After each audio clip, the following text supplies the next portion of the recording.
अब सीधा रुख करते हैं बांग्लादेश का, जहां पर प्रधानमंत्री नरेंद्र मोदी इस वक्त मुखातिब हो रहे हैं जनता से। हसीना जी, कृषि मंत्री डॉक्टर मोहम्मद अब्दुल रजाक जी, मैडम शेख रेहाना जी, अन्य गणमान्य अतिथिगण, सोनार बांग्लादेशेर प्रिय बंधुरा,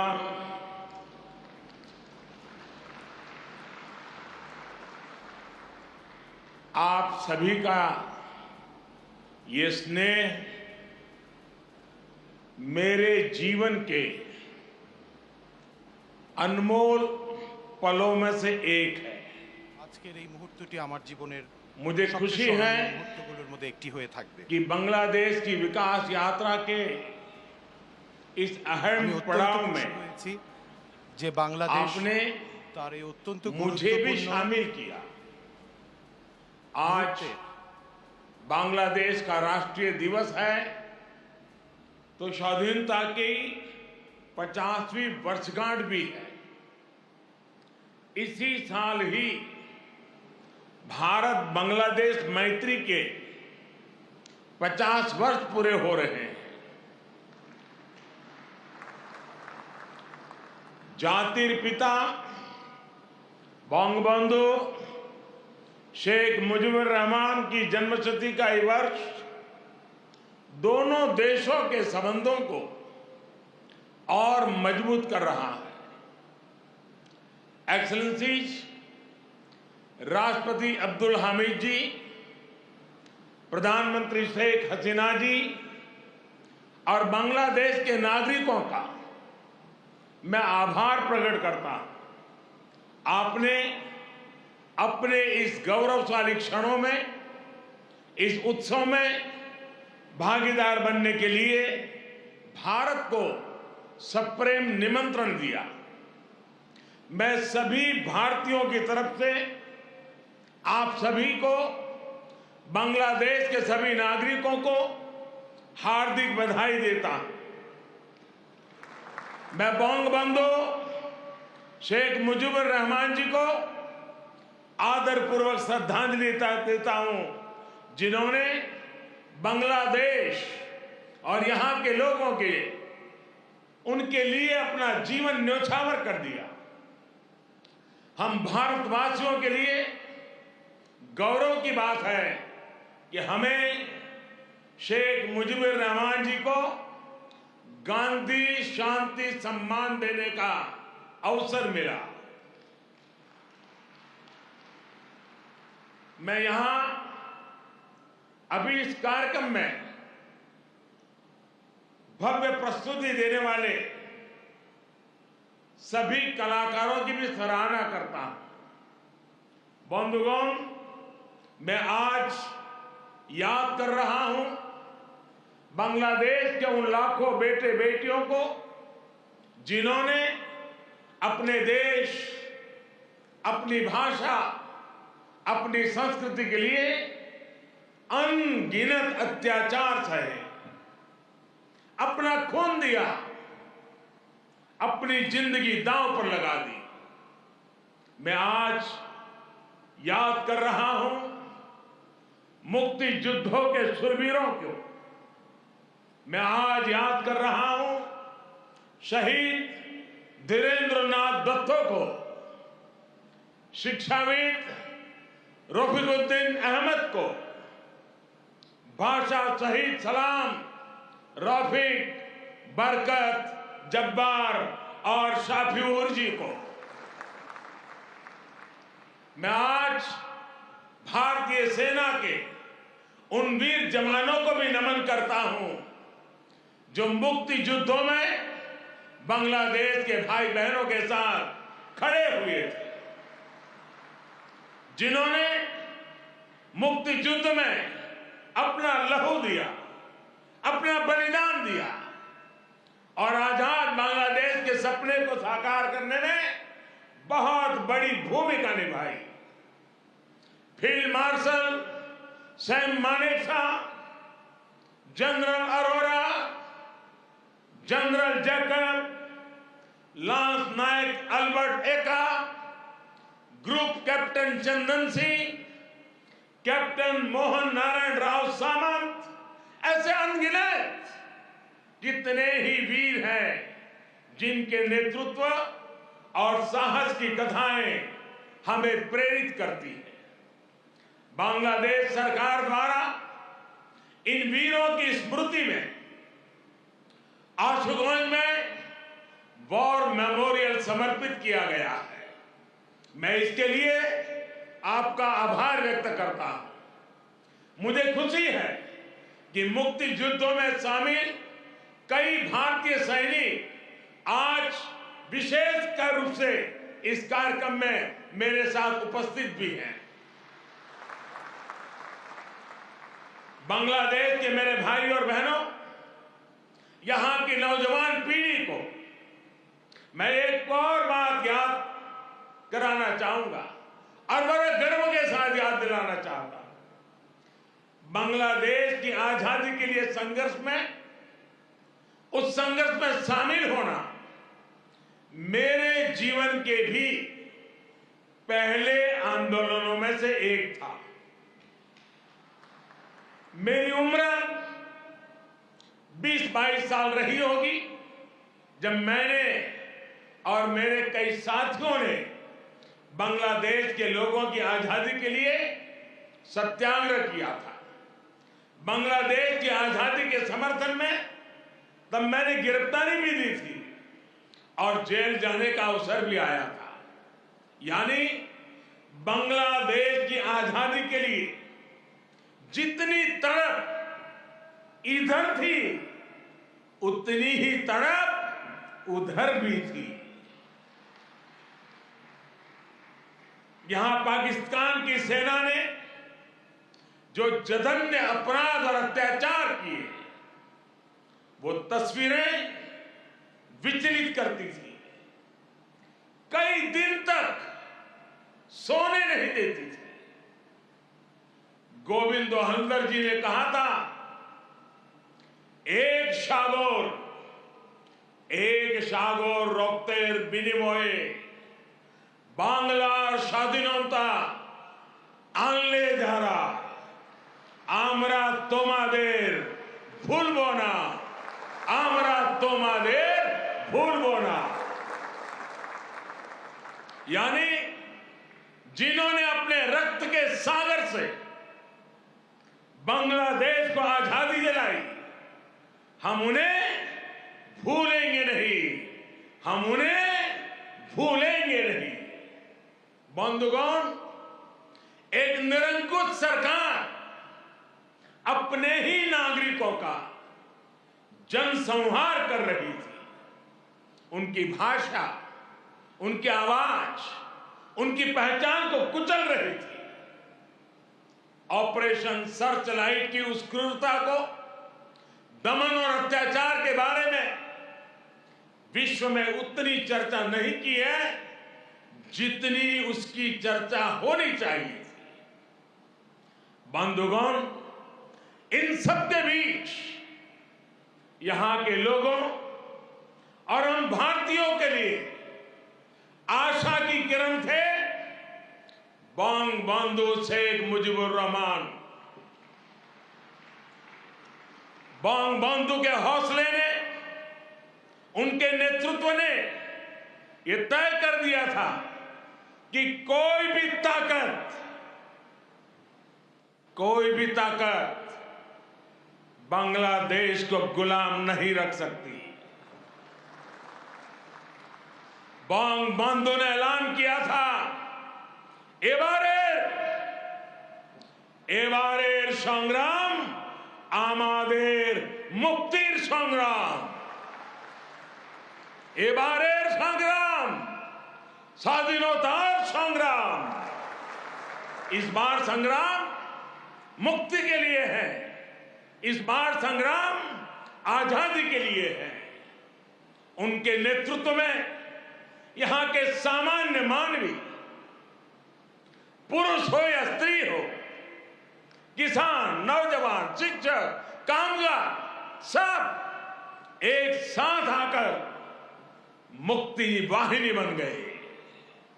और इसलिए आज का यह अवसर मुजीब बोरसे बंगबंधु के विजन, उनके आदर्शों, उनके साहस को याद करने का भी दिन है।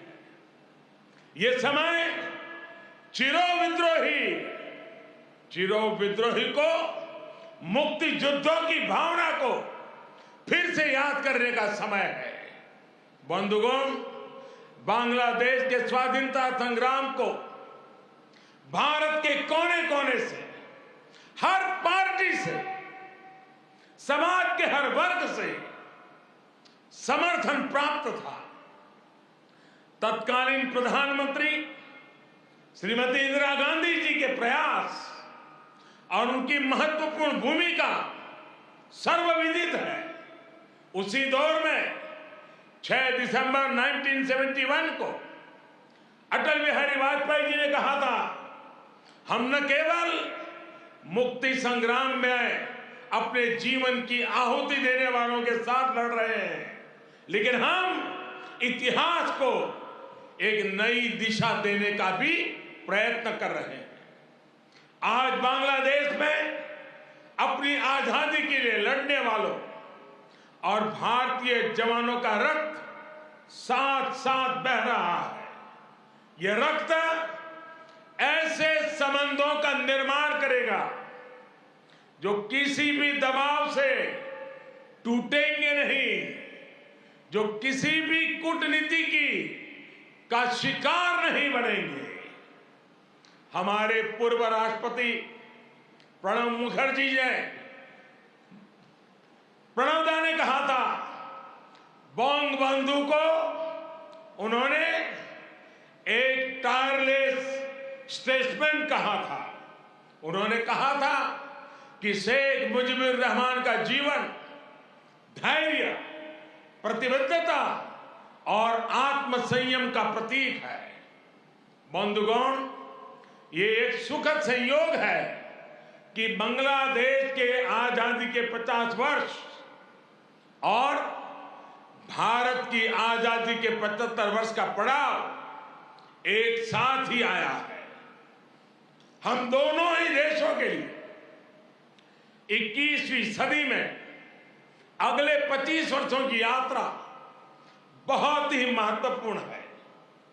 हमारी विरासत भी साझी है, हमारा विकास भी साझा है, हमारे लक्ष्य भी साझे हैं, हमारी चुनौतियां भी साझी है। हमें याद रखना है कि व्यापार और उद्योग में जहां हमारे लिए एक जैसी संभावनाएं हैं, तो आतंकवाद जैसे समान खतरे भी हैं। जो सोच और शक्तियां इस प्रकार की अमानवीय घटनाओं को अंजाम देती हैं, वो अब भी सक्रिय है। हमें उनसे सावधान भी रहना चाहिए और उनसे मुकाबला करने के लिए संगठित भी रहना होगा।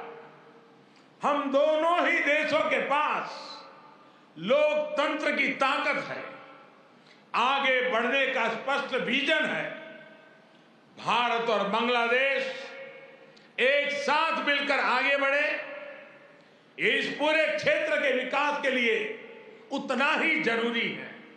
और इसलिए आज भारत और बांग्लादेश दोनों ही देशों की सरकारें इस संवेदनशीलता को समझकर इस दिशा में सार्थक प्रयास कर रही है। हमने दिखा दिया है कि आपसी विश्वास और सहयोग से हर एक समाधान हो सकता है। हमारा लैंड बाउंड्री एग्रीमेंट भी इसी का गवाह है। कोरोना के इस कालखंड में भी दोनों देशों के बीच बेहतरीन तालमेल रहा है। हमने सार्क कोविड फंड की स्थापना में सहयोग किया, अपने ह्यूमन रिसोर्स की ट्रेनिंग में सहयोग किया। भारत को इस बात की बहुत खुशी है कि made in India vaccines Bangladesh के हमारे बहनों और भाइयों के काम आ रही है। मुझे याद है वो तस्वीरें जब इस साल 26 जनवरी को भारत के गणतंत्र दिवस पर बांग्लादेश आर्म फोर्सेस के ट्राई सर्विस कंटिजेंट ने शोनो एकटीर मुजिबोरेर थे के इस धुन पर दिल्ली में परेड की थी।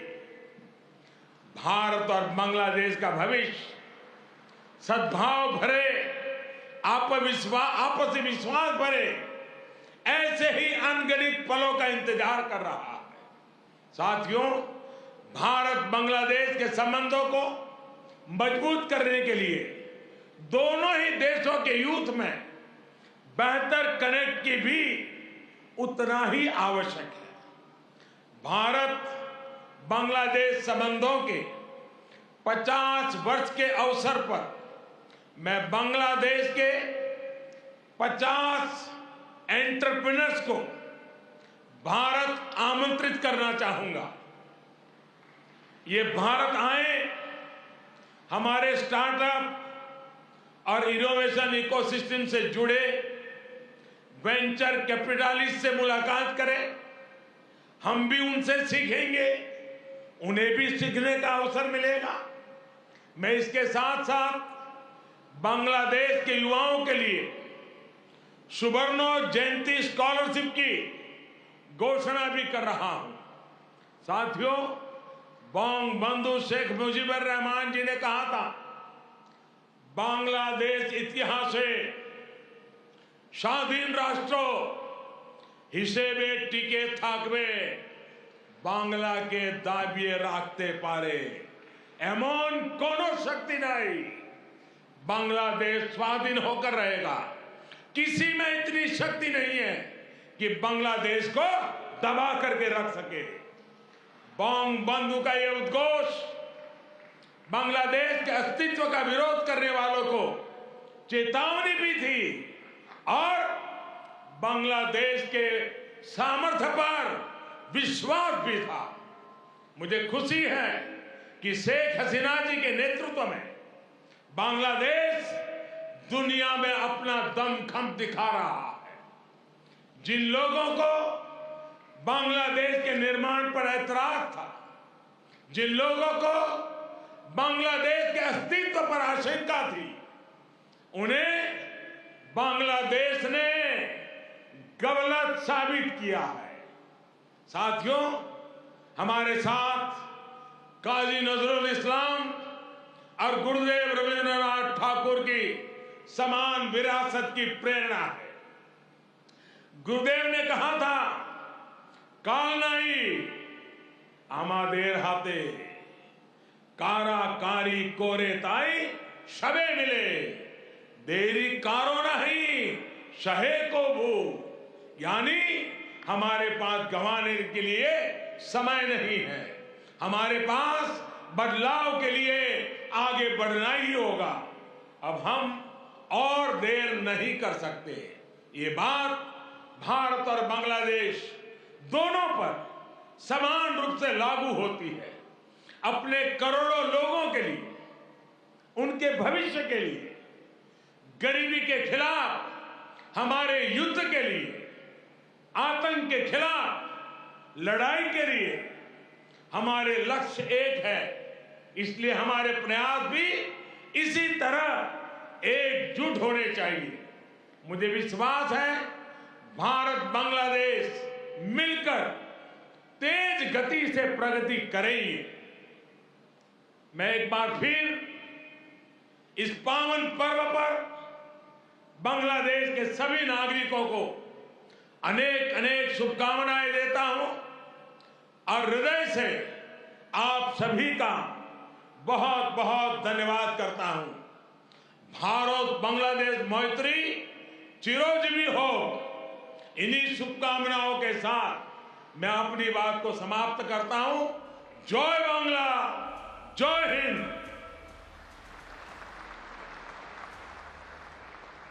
আন্তরিক ধন্যবাদ ভারতের মাননীয় প্রধানমন্ত্রীকে তার মূল্যবান বক্তব্যের জন্য। प्रधानमंत्री नरेंद्र मोदी को इस वक्त आप सुन रहे थे। ये कोविड काल के बाद पहली बार प्रधानमंत्री नरेंद्र मोदी किसी दूसरे मुल्क की यात्रा पर, लेकिन वो उन्होंने चुना अपना पड़ोसी मुल्क बांग्लादेश। और अब से कुछ देर पहले प्रधानमंत्री नरेंद्र मोदी ने जो बड़ी बातें कही हैं वो आपके सामने है। भारत बांग्लादेश के लिए अगले 25 साल बहुत ज्यादा महत्वपूर्ण है। उन्होंने कहा कि चुनौतियां और लक्ष्य भारत और बांग्लादेश के एक हैं। बांग्लादेश और भारत के लिए आतंकवाद बड़ा खतरा है। आतंकवाद से मुकाबले के लिए हम सबको एक रहना होगा, मजबूत रहना होगा। प्रधानमंत्री नरेंद्र मोदी ने यह कहा कि आज भारत और बांग्लादेश दोनों ही